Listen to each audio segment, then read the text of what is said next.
Good Morning Business, French Tech. Et à 6h45, c'est donc notre French Tech, une Space Tech ce matin avec Romain Luquen, président de Share My Space. Bonjour. Bonjour. Alors vous arborez le coq rouge car vous êtes une French Tech et surtout vous venez d'intégrer le programme French Tech 2030. C'était juste le jour de votre 6e anniversaire. Donc bon anniversaire et bravo parce que ça veut dire que vous allez accéder à des financements publics plus importants. Il faut raconter un peu ce que vous faites. Vous êtes une société qui scanne les débris dans l'espace. Comment vous faites ? Tout à fait. Écoutez, on a d'abord développé un système d'information orbitale qui permet d'agréger différentes sources de données pour pouvoir fournir de l'information à haute valeur ajoutée à nos clients.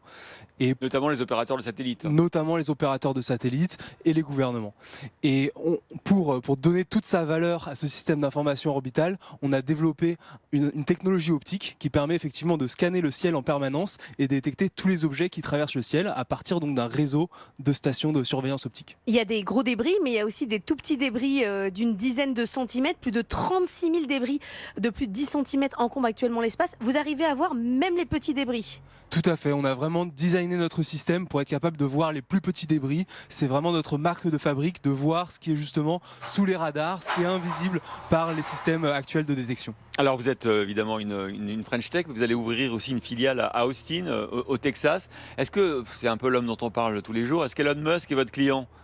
Alors non, Elon Musk n'est pas notre client. Encore. Pour l'instant, on a des concurrents aux États-Unis qui travaillent pour Starlink notamment, qui est la société, la constellation de satellites dont Elon Musk est le propriétaire. Alors vous allez quand même à Austin, hein, vous allez un peu le draguer quand même. Hein. Ah tout à fait, on essaie de faire partie de l'écosystème. Ouais. On a créé notre filiale aux États-Unis, Share My Space LLC, et on souhaite vivement se développer aux États-Unis. D'abord sur le marché institutionnel qui est relativement ouvert à des partenariats commerciaux, et puis dans le domaine industriel. Vous avez élevé 1,1 million d'euros, c'est bien, hein, mais c'est pas énorme par rapport aux besoins du New Space. Là, vous dites, une fois que vous avez intégré French Tech 2030, ça va tout changer. Oui, effectivement, on a levé un peu plus d'1 million d'euros de capitaux privés, et donc on remercie évidemment tous nos actionnaires. On a d'ores et déjà un certain nombre de clients qui payent pour nos services parce qu'on a une démarche très incrémentale en installant des systèmes de détection qui permettent de fournir de la donnée et de l'information à haute valeur ajoutée, et on travaille également sur des programmes de R&D qui sont en partie financés et donc qui permettent de faire grossir l'équipe petit à petit. Aujourd'hui, l'équipe, c'est quoi ? C'est une vingtaine de personnes ? C'est ça, c'est 23 personnes, 25 au mois de septembre, 32 à la fin de l'année. Alors vous allez installer 6 nouvelles stations opérationnelles. Ça consiste en quoi ces stations opérationnelles pour surveiller l'espace ? Et écoutez, ce sont des stations optiques robotisées qui sont pilotées à distance avec des tubes optiques soit qu'on achète sur étagère, soit qu'on design nous-mêmes, et avec une caméra qu'on a designée, qui est une caméra unique, qui est notre propriété intellectuelle, qui nous permet d'optimiser les performances de détection et notamment sur la partie datation qui est extrêmement importante. Et on peut les utiliser à autre chose, les stations, on peut en faire de la météo ou pas, ou c'est uniquement pour votre techno ?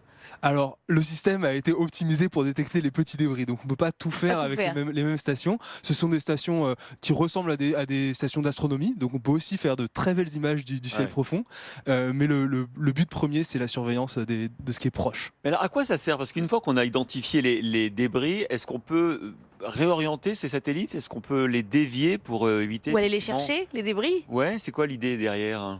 Tout à fait, je crois qu'on est sur le salon du Bourget aujourd'hui. Il y a beaucoup de technologies spatiales qui existent, notamment en termes de propulsion, qui permettent aux satellites d'éviter des collisions. De les dévier légèrement, quoi. Ouais. Voilà, donc tout ça, il faut l'intégrer évidemment dans le plan de vol, l'anticiper au maximum, et c'est notre travail aujourd'hui. Et la suite, c'est quoi ? Vous allez dire, pour aller chercher ces débris, voilà combien ça coûte Alors effectivement, vous ne croyez pas si bien dire, on a annoncé il y a 2 semaines un contrat avec Astroscale, qui est une entreprise nippo-britannique. On a fait affaire avec la filiale britannique qui justement récupère les débris dans l'espace. Ouais. Et nous, on les aide sur toute la partie caractérisation de ces objets-là pour les aider à accomplir leur mission de récupérer les jusqu'au débris. plan de vol, c'est que vous leur dites exactement où il faudrait aller Pendant la pour phase optimiser. opérationnelle. Ouais. Vraiment pendant la phase opérationnelle, on leur dit écoutez, là le débris il est sur telle trajectoire, il tourne comme ça, donc voilà comment est-ce que vous pourriez vous positionner pour optimiser vos chances de succès. C'est quoi votre ambition je sais pas, à 3-5 ans, c'est d'être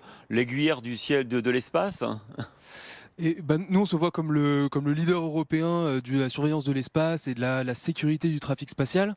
Ouais. Donc, effectivement, c'est fournir des données, fournir tous les services à valeur ajoutée pour servir les gouvernements, servir les opérateurs commerciaux. On ne sera pas aiguilleur du ciel, mais peut-être qu'on sera en délégation de service pour des acteurs publics sur ce type d'activité. Donc, c'est l'avenir qui nous le dira.